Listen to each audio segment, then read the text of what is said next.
Pemirsa, tema dialog kita hari ini adalah peran TNI dalam hal penanggulangan bencana. Namun sebelum kita berdialog, kita sapa narasumber terlebih dahulu. Assalamualaikum dan bagaimana kabarnya? Waalaikumsalam warahmatullahi Sehat? wabarakatuh. Alhamdulillah sehat walafiat. Ya, sebelum kita berdialog, bolehlah Komandan untuk menyapa pemirsa setia Jember 1 TV terlebih dulu, Dan.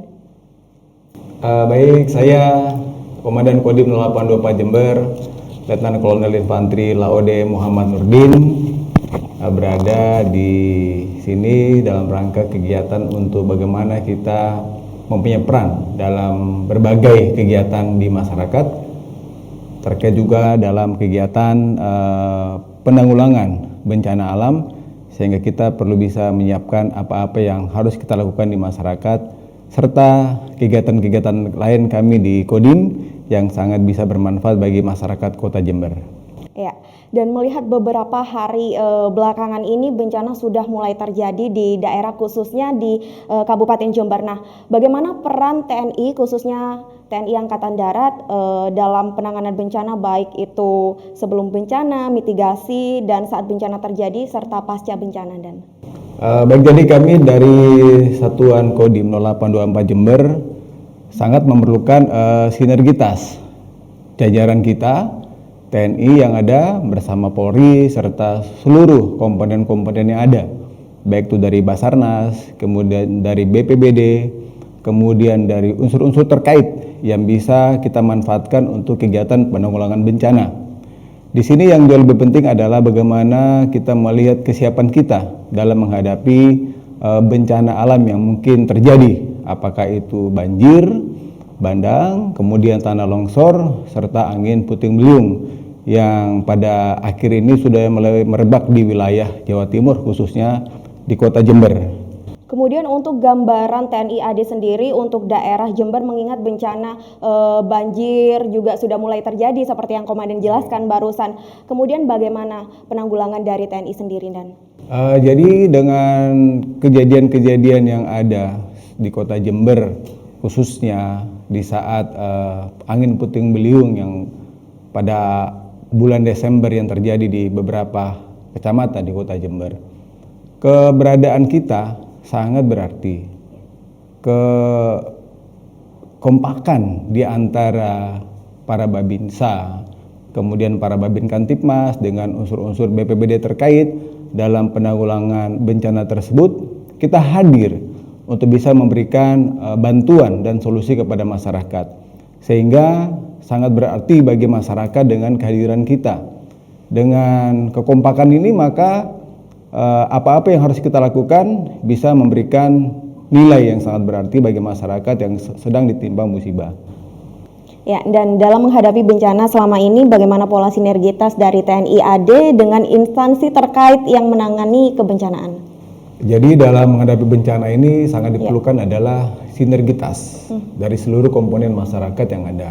Jadi kami dari TNI Polri harus selalu bisa saling bahu-membahu dengan seluruh elemen-elemen masyarakat yang ada, sehingga kita bisa bersama-sama mulai dari tahap penyiapan awal kita dalam gelar kesiapsiagaan ini, kita menggelar seluruh pasukan yang akan terlibat, baik itu dari Kodim, kemudian dari satuan-satuan jajaran brigade, kemudian dari kepolisian, dari BPBD, dari Basarnas, sehingga keberadaan kesiapan ini sangat diperlukan untuk melihat sampai sejauh mana gelar perlengkapan dan personil kita yang harus memang kita siapkan dan sewaktu-waktu akan kita gunakan dalam menghadapi penanggulangan bencana yang ada.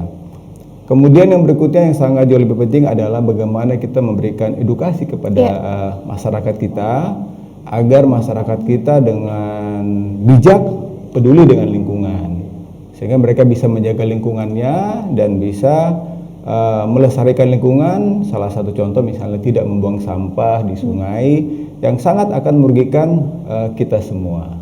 Sejauh ini untuk pelaksanaan dari sosialisasi atau edukasi kepada masyarakat bagaimana, Dan? Untuk edukasi kita manfaatkan dari para Babinsa, kemudian Babin Kamtimas juga saling bahu-membahu di sekolah-sekolah dengan program salah satu kami adalah One Babinsa One School. Keberadaan Babinsa di sekolah-sekolah bisa memberikan informasi dan sosialisasi kepada para pelajar kita, baik dari di tingkat SD, SMP, dan SMA, dan juga di mahasiswa juga, kita memberikan bahwa betapa pentingnya kita menjaga lingkungan kita di masyarakat. Sehingga dengan kegiatan yang sudah kita laksanakan selama ini di wilayah Kota Jember, pembersihan sungai yang ada, bersama-sama dengan para relawan yang ada di Kota Jember ini, alhamdulillah kita bisa melaksanakan aktivitas ini sehingga bisa memberikan manfaat bagi masyarakat Kota Jember. Ya.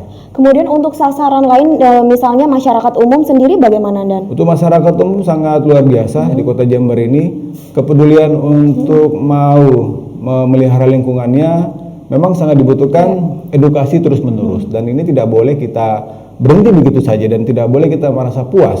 Akan tetapi sangat diperlukan adalah bagaimana pemahaman dari dini kepada anak-anak kita, kepada generasi muda kita, sehingga mereka mencinta lingkungan, menjaga lingkungan, tidak menebang pohon sembarangan, kemudian tidak merusak lingkungan, kemudian juga tidak merugikan orang lain.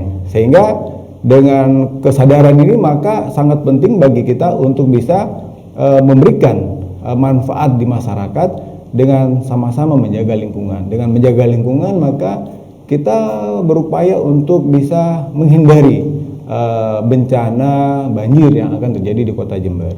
Kemudian respon dan juga animo dari masyarakat sendiri bagaimana dengan adanya sosialisasi atau edukasi tersebut, Dan?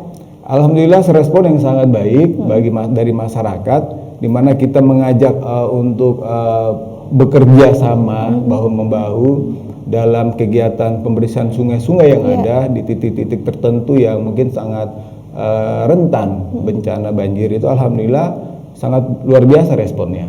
Titik-titik yang seperti apa yang menjadi perhatian dari TNI tersebut?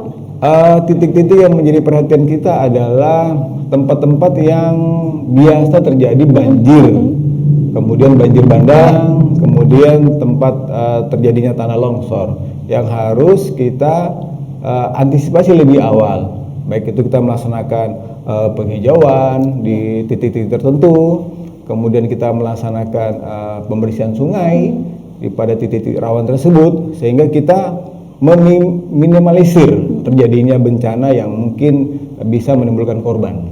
Kemudian untuk di Kabupaten Jember sendiri ada berapa titik, Dan? Untuk titik tersebut sebenarnya kita bagi menjadi beberapa sektor. Ada yang banjir bandang, kemudian ada yang banjir, kemudian ada yang tanah longsor, kemudian ada yang titik yang kemarin di akhir Desember itu angin puting beliung. Sehingga kita membagi sektor-sektor itu dan beberapa kecamatan ada, dan kita sudah mengantisipasi upaya-upaya itu sehingga kita siap untuk menanggulangi bencana yang akan terjadi di Kota Jember. Ada berapa daerah yang menjadi perhatian khusus dari TNI, Dan? Semua daerah kita perhatikan. Semua daerah kita perhatikan dan kita peduli. Akan tetapi tempat-tempat lama yang sudah pernah terjadi banjir, contohnya misalnya di Kecamatan Kencong, kemudian di Tempurjo, kemudian di Sumber Baru, kita tetap melaksanakan upaya-upaya preventif sehingga kita berupaya agar apabila terjadi bencana banjir ataupun tanah longsor kita bisa melaksanakan penanganan lebih cepat. Pelaksanaannya sendiri sejauh ini bagaimana? Yang diperlukan adalah kesiapan kita dalam menanganinya. Dari kesiapan personil dan material sangat dibutuhkan, kemudian kita tahu apa berbuat apa, dan sangat diperlukan adalah sinergitas dari seluruh komponen yang ada di masyarakat. Kemudian yang menjadi harapan, Dan, apa sih? Harapan kita semuanya adalah bagaimana marilah kita bahu-membahu agar kita bisa bersama-sama untuk peduli dengan lingkungan kita, peduli dengan sektor yang ada di masing-masing bagian, sehingga kita bisa sama-sama bagaimana penanggulangan bencana di Kota Jember ini secara baik dengan terkoordinasi. Baik, dan kita akan membahas mengenai beberapa program yang digagas oleh Komandan Laude ini, tapi tentunya setelah jeda pariwara berikut. Dan pemirsa tetaplah bersama kami di Tajam Dialog.